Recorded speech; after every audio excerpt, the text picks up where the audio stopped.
Hello listeners, साहित्य hub YouTube channel को visit करने के लिए धन्यवाद। आज हम आपको सुनाने वाले हैं मुंशी प्रेमचंद जी की कहानी सौत। जब रजिया के 2-3 बच्चे होकर मर गए और उम्र ढल चली तो रामू का प्रेम उससे कुछ कम होने लगा और दूसरे ब्याह की धुन सवार हुई। आए दिन रजिया से बकझक होने लगी। रामू एक ना एक बहाना खोजकर रजिया पर बिगड़ता और उसे मारता और अंत को वह नई स्त्री ले ही आया। इसका नाम था दासी। चंपई रंग था, बड़ी बड़ी आंखें, जवानी की उम्र, पीली कुंशागी। रजिया भला इस नव यौवना के सामने क्या जांचती। फिर भी वह जाते हुए स्वामित्व को जितने दिन हो सके अपने अधिकार में रखना चाहती थी। तिगड़ते हुए छप्पर को थूनियों से संभालने की चेष्टा कर रही थी। इस घर को उसने मर मर कर बनाया है, उसे सहज ही में नहीं छोड़ सकती। वह इतनी बेसमझ नहीं है कि घर छोड़कर छी जाए और दासी राज करे। एक दिन रजिया ने रामू से कहा, मेरे पास साड़ी नहीं है, जाकर ला दो। रामू उसके एक दिन पहले दासी के लिए अच्छी सी छुंदरी लाया था। रजिया की मांग सुनकर बोला, मेरे पास अभी रुपया नहीं था। रजिया को साड़ी की उतनी चाह न थी जितनी रामू और दसिया के आनंद में विघ्न डालने की। बोली, रुपये नहीं थे तो कल अपनी चहेती के लिए चुंदरी क्यों लाए। चुंदरी के बदले उसी दाम में 2 साड़ियां लाते तो एक मेरे काम ना आ जाती। रामू ने स्वेच्छा भाव से कहा, मेरी इच्छा, जो चाहूंगा करूंगा। तू बोलने वाली कौन है? अभी उसके खाने खेलने के दिन है। तू चाहती है उसे अभी से नोन तेल की चिंता में डाल दूं। ये मुझसे न होगा। तुझे ओढ़ने पहनने की साध है तो काम कर। भगवान ने क्या हाथ पैर नहीं दिए। पहले तो घड़ी रात उठकर काम धंधे में लग जाती थी, अब उसकी डाह में पहर दिन तक पड़ी रहती है। तो रुपये क्या आकाश से गिरेंगे। मैं तेरे लिए अपनी जान थोड़े ही दे दूंगा। रजिया ने कहा, तो क्या मैं उसकी लौंडी हूं कि वह रानी की तरह पड़ी रहे और मैं घर का सारा काम करती रहूं? इतने दिनों छाती फाड़ कर काम किया, उसका यह फल मिला तो अब मेरी बला काम करने आती है। मैं जैसे रखूंगा वैसे ही तुझे रहना पड़ेगा। मेरी इच्छा होगी रहूंगी, नहीं अलग हो जाऊंगी। जो तेरी इच्छा हो कर, मेरा गला छोड़। अच्छी बात है, आज से तेरा गला छोड़ती हूं, समझ लूंगी विधवा हो गई। रामू दिल में इतना तो समझता था कि यह गृहस्थी रजिया की जोड़ी हुई है, चाहे उसके रूप में उसके लोचन विलास के लिए आकर्षण न हो। संभव था कुछ देर के बाद वह जाकर रजिया को मना लेता, पर दासी भी कूटनीति में कुशल थी। उसने गम्र लोहे पर चोटें जमाना शुरू की। बोली, आज देवी की किस बात पर बिगड़ रही थी? रामू ने उदास मन से कहा, तेरी छुंदरी के पीछे रजिया महाभारत मचाए हुए है। अब कहती है अलग रहूंगी। मैंने कह दिया तेरी जरे इच्छा होकर। दसिया ने आंखें मटकाकर कहा, ये सब नखरे है कि आकर हाथ पांव जोड़े मनावन करें और कुछ नहीं। तुम चुपचाप बैठे रहो, 2-4 दिन में आप ही गर्मी उतर जाएगी। तुम कुछ बोलना नहीं, उसका मिजाज और आसमान पर चढ़ जाएगा। रामू ने गंभीर भाव से कहा, दासी तुम जानती हो वह कितनी घमंडिन है। वह मुंह से जो बात कहती है उसे करके छोड़ती है। रजिया को भी रामू से ऐसी कृतज्ञता की आशा न थी। वह जब पहले किसी सुंदर नहीं, इसलिए रामू को अब उससे प्रेम नहीं है। पुरुष चरित्र में यह कोई असाधारण बात न थी, लेकिन रामू उससे अलग रहेगा, इसका उसे विश्वास आना था। यह घर उसी ने पैसा पैसा जोड़े कर बनवाया। गृहस्थी भी उसी की जोड़ी हुई है। अनाज का लेन देन उसी ने शुरू किया। इस घर में आकर उसने कौन कौन से कष्ट नहीं झेले, इसीलिए तो कि पौरूख थक जाने पर एक टुकड़ा चैन से खाएगी और पड़ी रहेगी। और आज वह इतनी निर्दयता से दूध की मक्खी की तरह निकालकर फेंक दी गई। रामू ने इतना भी नहीं कहा, तू अलग नहीं रहने पाएगी। मैं या खुद मर जाऊंगा या तुझे मार डालूंगा, पर तुझे अलग न होने दूंगा। तुझसे मेरा ब्याह हुआ है, हंसी ठट्ठा नहीं है। तो जब रामू को उसकी परवाह नहीं है तो वह रामू को क्यों परवाह करे? क्या सभी स्त्रियों के पुरुष बैठे होते हैं? सभी के माँ बाप बेटे पोते होते हैं। आज उसके लड़के जीते होते तो मजाल थी कि यह नई स्त्री लाते और मेरी यह दुर्गति करते। इस निदई को मेरे ऊपर इतनी भी दया न आई। नारी हृदय की सारी परवशता इस अत्याचार से विद्रोह करने लगी। वही आग जो मोटी लकड़ी को स्पर्श भी नहीं कर सकती, फूस को जलाकर भस्म कर देती है। दूसरे दिन रजिया एक दूसरे गांव में चली गई। उसने अपने साथ कुछ न लिया। जो साड़ी उसकी देह पर थी वही उसकी सारी संपत्ति थी। विधाता ने उसके बालकों को पहले ही छीन लिया था, आज घर भी छीन लिया। रामू उस समय दासी के साथ बैठा हुआ आमोद विनोद कर रहा था। रजिया को जाते देखकर शायद वह समझ न सका कि वह चली जा रही है। रजिया ने यही समझा। इस तरह तोरों की भांति वह जाना भी न चाहती थी। वह दासी को, उसके पति को और सारे गांव को दिखा देना चाहती थी कि वह इस घर से ढेले की भी चीज नहीं ले जा रही है। गांव वालों की दृष्टि में रामू का अपमान करना ही उसका लक्ष्य था। उसके चुपचाप चले जाने से तो कुछ भी न होगा। रामू उल्टा सबसे कहेगा, रजिया घर की सारी संपदा उठा ले गई। उसने रामू को पुकार कर कहा, संभालो अपना घर, मैं जाती हूं, तुम्हारे घर की कोई भी चीज अपने साथ नहीं ले जाती। रामू एक क्षण के लिए कर्तव्य भ्रष्ट हो गया। क्या कहे, उसकी समझ में नहीं आया। उसे आशा न थी कि वह यूं जाएगी। उसने सोचा था जब वह घर ढोकर ले जाने लगेगी तब वह गांव वालों को दिखाकर उनकी सहानुभूति प्राप्त करेगा। अब क्या करे? दसिया बोली, जाकर गांव में ढिंढोरा पीट आओ, यहां किसी का डर नहीं है। तू अपने घर से ले ही क्या आई थी, जो कुछ लेकर जाओगी। रजिया ने उसके मुंह न लगकर रामू ही से कहा, सनुते हो अपनी चहेती की बातें, फिर भी मुंह नहीं खुलता। मैं तो जाती हूं, लेकिन दस्सो रानी, तुम भी बहुत दिन राज न करोगी। ईश्वर के दरबार में अन्याय नहीं फलता। वह बड़े बड़े घमंडियों को घमंड चूर कर देते हैं। दसिया ठट्ठा मारकर हंसी, पर रामू ने सिर झुका लिया। रजिया चली गई। रजिया जिस नए गांव में आई थी वह रामू के गांव से मिला ही हुआ था, अतएव यहां के लोग उससे परिचित हैं। वह कैसी कुशल गृहिणी है, कैसी मेहनती, कैसी बात की सच्ची, यह यहां किसी से छिपा न था। रजिया को मजूरी मिलने में कोई बाधा न हुई। जो एक लेकर दो का काम करे, उसे काम की क्या कमी। 3 साल एक रजिया ने कैसे काटे, कैसे एक नई गृहस्थी बनाई, कैसे खेती शुरू की, इसका बयान करने बैठे तो पोथी हो जाए। संचय के जितने मंत्र हैं, जितने साधन हैं, वे रजिया को खूब मालूम थे। फिर अब उसे लाख हो गई थी और लाख में आदमी की शक्ति का वारापार नहीं रहता। गांव वाले उसका परिश्रम देखकर दांतों उंगली दबाते थे। वह रामू को दिखा देना चाहती है, मैं तुमसे अलग होकर भी आराम से रह सकती हूं। वह अब पराधीन नारी नहीं है, अपनी कमाई खाती है। रजिया के पास बैलों की एक अच्छी जोड़ी है। रजिया उन्हें केवल खली भूसी देकर नहीं रह जाती, रोज 2-2 रोटियां भी खिलाती है। फिर उन्हें घंटों सहलाती। कभी कभी उनके कंधों पर सिर रखकर रोती है और कहती है, अब बेटे हो तो पति हो तो तुम ही हो, मेरी जाल अब तुम्हारे ही साथ है। दोनों बैल शायद रजिया की भाषा और भाव समझते हैं। वे मनुष्य नहीं, बैल हैं। दोनों सिर नीचा करके रजिया का हाथ चाटकर उसे आश्वासन देते हैं। वे उसे देखते ही कितने प्रेम से उसकी ओर ताकते लगते हैं, कितने हर्ष से कंधा झुलाकर परझुआ रखवाते हैं और कैसा जी तोड़ काम करते हैं, ये वे लोग समझ सकते हैं जिन्होंने बैलों की सेवा की है और उनके हृदय को अपनाया है। रजिया इस गांव की चौधराइन है।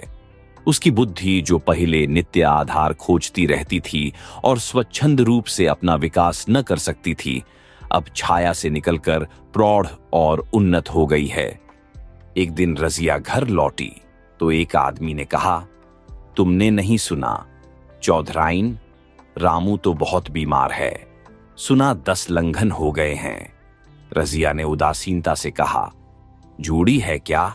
जूड़ी नहीं, कोई दूसरा रोग है, बाहर खाट पर पड़ा था। मैंने पूछा, कैसा जी है रामू? तो रोने लगा, बुरा हाल है, घर में एक पैसा भी नहीं कि दवा दारू करें। दसिया के एक लड़का हुआ है, वह तो पहले भी काम धंधा न करती थी और अब तो लड़कोरी है, कैसे काम करने आए। सारी मार रामू के सिर जाती है, फिर गहने चाहिए, नई दुल्हन यों कैसे रहे। रजिया ने घर में जाते हुए कहा, जो जैसा करेगा आप भोगेगा, लेकिन अंदर उसका जी न लगा। वह एक क्षण में फिर बाहर आई। शायद उस आदमी से कुछ पूछना चाहती थी और इस अंदाज से पूछना चाहती थी मानो उसे कुछ परवाह नहीं है, पर वह आदमी चला गया था। रजिया ने पूर्व पश्चिम जा जाकर देखा, वह कहीं न मिला। तब रजिया द्वार के चौखट पर बैठ गई। इसे वे शब्द याद आए जो उसने 3 साल पहले रामू के घर से चलते समय कहे थे। उस वक्त जलन में उसने वह शाप दिया था। अब वह जलन न थी। समय ने उसे बहुत कुछ शांत कर दिया था। रामू और दासी की हीनावस्था अब ईर्ष्या के योग्य नहीं, दया के योग्य थी। उसने सोचा, रामू को 10 लंघन हो गए हैं तो अवश्य ही उसकी दशा अच्छी न होगी। कुछ ऐसा मोटा ताजा तो पहले भी न था। 10 लंघन ने तो बिल्कुल ही घुला डाला होगा। फिर इधर खेती बाड़ी में भी टोटा ही रहा। खाने पीने को भी ठीक ठीक न मिला होगा। पड़ोसी की एक स्त्री ने आग लेने के बहाने आकर पूछा सुना, रामू बहुत बीमार हैं, जो जैसी करेगा वैसा पाएगा। तुम्हें इतनी बेदर्दी से निकाला कि कोई अपने बैरी को भी न निकालेगा। रजिया ने टोका, नहीं दीदी, ऐसी बात न थी। वे तो बेचारे कुछ बोले ही नहीं। मैं चली तो सिर झुका लिया। दसिया के कहने में आकर वह चाहे जो कुछ कर बैठे हों, यों मुझे कभी कुछ नहीं कहा। किसी की बुराई क्यों करूं? फिर कौन मर्द ऐसा है जो औरजों के बस नहीं हो जाता? दसिया के कारण उनकी यह दशा हुई है। पड़ोसिन ने आग न मांग मुंह फेर कर चली गई। रजिया ने कलसा और रस्सी उठाई और कुएं पर पानी खींचने गई। बैलों को सानी पानी देने की बेला आ गई थी, पर उसकी आंखें उस रास्ते की ओर लगी हुई थीं जो मलसी रामू का गांव को जाता था। कोई उसे बुलाने अवश्य आ रहा होगा। नहीं, बिना बुलाए वह कैसे जा सकती है? लोग कहेंगे, आखिर दौड़ी आई ना। मगर रामू तो अचेत पड़ा होगा। 10 लंघन थोड़े नहीं होते। उसकी देह में था ही क्या? फिर उसे कौन बुलाएगा? दसिया को क्या गरज पड़ी है? कोई दूसरा घर कर लेगी। जवान है, 100 गाहक निकल आवेंगे। अच्छा, वह आ तो रहा है। हाँ, आ रहा है। कुछ घबराया सा जान पड़ता है। कौन आदमी है? इसे तो कभी मलसी में नहीं देखा, मगर उस वक्त से मलसी कभी गई भी तो नहीं। 2-4 नए आदमी आकर बसे ही होंगे। बटोही चुपचाप कुएं के पास से निकला। रजिया ने कलसा जगत पर रख दिया और उसके पास जाकर बोली, रामू, महतो ने भेजा है तुम्हें। अच्छा, तो चलो घर, मैं तुम्हारे साथ चलती हूं। नहीं, अभी मुझे कुछ देर है। बैलों को सानी पानी देना है, दिया बत्ती करनी है। तुम्हें रुपये दे दूं, जाकर दसिया को दे देना। कह देना कोई काम हो तो बुला भेजें। बटोही रामू को क्या जाने, किसी दूसरे गांव का रहने वाला था। पहले तो चकराया, फिर समझ गया। चुपके से रजिया के साथ चला गया और रुपये लेकर लंबा हुआ। चलते चलते रजिया ने पूछा, अब क्या हाल है उनका? बटोही ने अटकल से कहा, अब तो कुछ संभल रहे हैं। दसिया बहुत रोधो तो नहीं रही है? रोती तो नहीं थी। वह क्यों रोएगी? मालूम होगा पीछे। बटोही चला गया तो रजिया ने बैलों को सानी पानी किया, पर मन रामू ही की ओर लगा हुआ था। स्नेह स्मृतियां छोटी छोटी तारिकाओं की भांति मन में उदित होती जाती थीं। एक बार जब वह बीमार पड़ी थी, वह बात याद आई। 10 साल हो गए। वह कैसे रात दिन उसके सिरहाने बैठा रहता था। खाना पीना तक भूल गया था। उसके मन में आया, क्यों न चलकर देख ही आवे। कोई क्या कहेगा? किसका मुंह है जो कुछ कहे? चोरी करने नहीं जा रही हूं, उस आदमी के पास जा रही हूं जिसके साथ 15-20 साल ही हूं। दसिया नाक सिकोड़ेगी, मुझे उससे क्या मतलब। रजिया ने किवाड़ बंद किए, घर मजूर को सहेजा और रामू को देखने चली, कांपती झिझकती, क्षमा का दान लिए हुए। रामू को थोड़े ही दिनों में मालूम हो गया था कि उसके घर की आत्मा निकल गई, और वह चाहे कितना जोर करे, कितना ही सिर खपाए, उसमें स्फूर्ति नहीं आती। दासी सुंदरी थी, शौकीन थी और फूहड़ थी। जब पहला नशा उतरा तो ठाएं ठाएं शुरू हुई। खेती की उपज कम होने लगी और जो होती भी थी वह ऊंटपटांग खर्च होती थी। आण लेना पड़ता था। इसी चिंता और शोक में उसका स्वास्थ्य बिगड़ने लगा। शुरू में कुछ परवाह न की, परवाह करके ही क्या करता। घर में पैसे न थे। अतहियों की चिकित्सा ने बीमारी की जड़ और मजबूत कर दी और आज 10-12 दिन से उसका दाना पानी छूट गया था। मौत के इंतजार में खाट पर पड़ा कराह रहा था और अब वह दशा हो गई थी जब हम भविष्य से निश्चिंत होकर अतीत में विश्राम करते हैं, जैसे कोई गाड़ीद आगे का रास्ता बंद पाकर पीछे लौटे। रजिया को याद करके वह बार बार रोता और दासी को कोसता, तेरे ही कारण मैंने उसे घर से निकाला। वह क्या गई, लक्ष्मी चली गई। मैं जानता हूं अब भी बुलाऊं तो दौड़ी आएगी, लेकिन बुलाऊं किस मुंह से? एक बार वह आ जाती और उससे अपने अपराध क्षमा करा लेती, फिर मैं खुशी से मरता। और लालसा नहीं है? सहसा रजिया ने आकर उसके माथे पर हाथ रखते हुए पूछा, कैसा जी है तुम्हारा? मुंह तो आज हाल मिला। रामू ने सजल नेत्रों से उसे देखा, पर कुछ कह न सका। दोनों हाथ जोड़कर उसे प्रणाम किया, पर हाथ जुड़े ही रह गए और आंख उलट गई। लाश घर में पड़ी थी। रजिया रोती थी, दसिया चिंतित थी। घर में रुपए का नाम नहीं। लकड़ी तो चाहिए ही, उठाने वाले भी जलपान करेंगे ही, कफन के बगैर लाश उठेगी कैसे? 10 से कम का खर्च न था।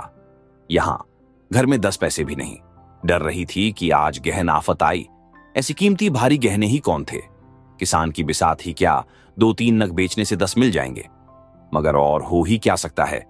उसने चौधरी के लड़के को बुलाकर कहा, देवर जी, ये बेड़ा कैसे पार लागे? गांव में कोई ढेले का भी विश्वास करने वाला नहीं। मेरे गहने हैं, चौधरी से कहो इन्हें गिरों रखकर आज का काम चलाएं, फिर भगवान मालिक है। रजिया से क्यों नहीं मांग लेती?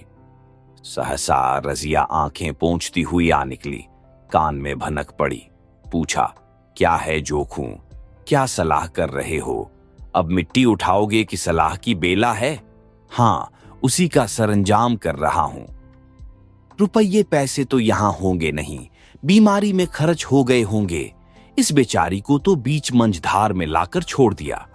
तुम लपक कर उस घर चले जाओ भैया, कौन दूर है, कुंजी लेते जाओ। मंजूर से कहना भंडार से 50 रुपये निकाल दे। कहना ऊपर की पटरी पर रखे हैं। वह तो कुंजी लेकर उधर गया। इधर दसिया राजू के पैर पकड़कर रोने लगी। बहनापे के ये शब्द उसके हृदय में बैठ गए। उसने देखा रजिया में कितनी दया, कितनी क्षमा है। रजिया ने उसे छाती से लगाकर कहा, क्यों रोती है बहन? वह चला गया, मैं तो हूं, किसी बात की चिंता न कर। इसी घर में हम और तुम दोनों उसके नाम पर बैठेंगी। मैं वहां भी देखूंगी, यहां भी देखूंगी। ढाप भर की बात ही क्या। कोई तुमसे गहने पाते मांगे तो मत देना। दसिया का जी होता था कि सिर पटक कर मर जाए। इसे उसने कितना जलाया, कितना रुलाया और घर से निकालकर छोड़ा। रजिया ने पूछा, जिस जिस के रुपये हों सूरत करके मुझे बता देना। मैं झगड़ा नहीं रखना चाहती। बच्चा दुबला क्यों हो रहा है? दसिया बोली, मेरे दूध होता ही नहीं। गाय जो तुम छोड़ गई थी वह मर गई, दूध नहीं पाता। राम राम, बेचारा मुरझा गया। मैं कल ही गाय लाऊंगी, सभी गृहस्थी उठा लाऊंगी, वहां कया रखा है। लाश से उठी। रजिया उसके साथ गई। दाह कर्म किया, भोज हुआ। कोई 200 रुपये खर्च हो गए, किसी से मांगने न पड़े। दसिया के जौहर भी इस त्याग की आंच में निकल आए। विलासिनी सेवा की मूर्ति बन गई। आज रामू को मरे 7 साल हुए हैं। रजिया घर संभाले हुए है। दसिया को वह सौत नहीं, बेटी समझती है। पहले उसे पहनाकर तब आप पहनती हैं, उसे खिलाकर आप खाती है। जोखूं पढ़ने जाता है। उसकी सगाई की बातचीत पक्की हो गई। इस जाति में बचपन में ही ब्याह हो जाता है। दसिया ने कहा, बहन गहने बनवाकर क्या करोगी? मेरे गहने तो धरे ही हैं। रजिया ने कहा, नहीं री, उसके लिए नए गहने बनवाऊंगी। उभी तो मेरा हाथ चलता है, जब थक जाऊं तो जो चाहे करना। तेरे अभी पहनने ओढ़ने के दिन हैं, तू अपने गहने रहने दे। नाइन ठकुर सोहाती करके बोली, आज जोखूं के बाप होते तो कुछ और ही बात होती। रजिया ने कहा, वे नहीं हैं तो मैं तो हूं। वे जितना करते मैं उसका दूंगा करूंगी। जब मैं मर जाऊं तब कहना जोखूं का बाप नहीं है। ब्याह के दिन दसिया को रोते देखकर रजिया ने कहा, बहू तुम क्यों रोती हो? अभी तो मैं जीती हूं। घर तुम्हारा है, जैसे चाहो रहो। मुझे एक रोटी दे दो बस। और मुझे क्या करना है? मेरा आदमी मर गया, तुम्हारा तो अभी जीता है। दसिया ने उसकी गोद में सिर रख दिया और खूब रोई। जीजी, तुम मेरी माता हो। तुम न होती तो मैं किसके द्वार पर खड़ी होती? घर में तो चूहे लौटते थे। उनके राज में मुझे दुख ही दुख उठाने पड़े। सुहाग का सुख तो मुझे तुम्हारे राज में मिला। मैं दुख से नहीं रोती, रोती हूँ भगवान की दया पर कि कहाँ मैं और कहाँ यह खुशहाली। इस प्रकार ये कहानी यहीं पर समाप्त होती है। हम आशा करते हैं कि ये कहानी आपको पसंद आई होगी, और अगर आपको ऐसी और कहानियाँ सुनने का शौक है तो आप हमें सब्सक्राइब कर सकते हैं।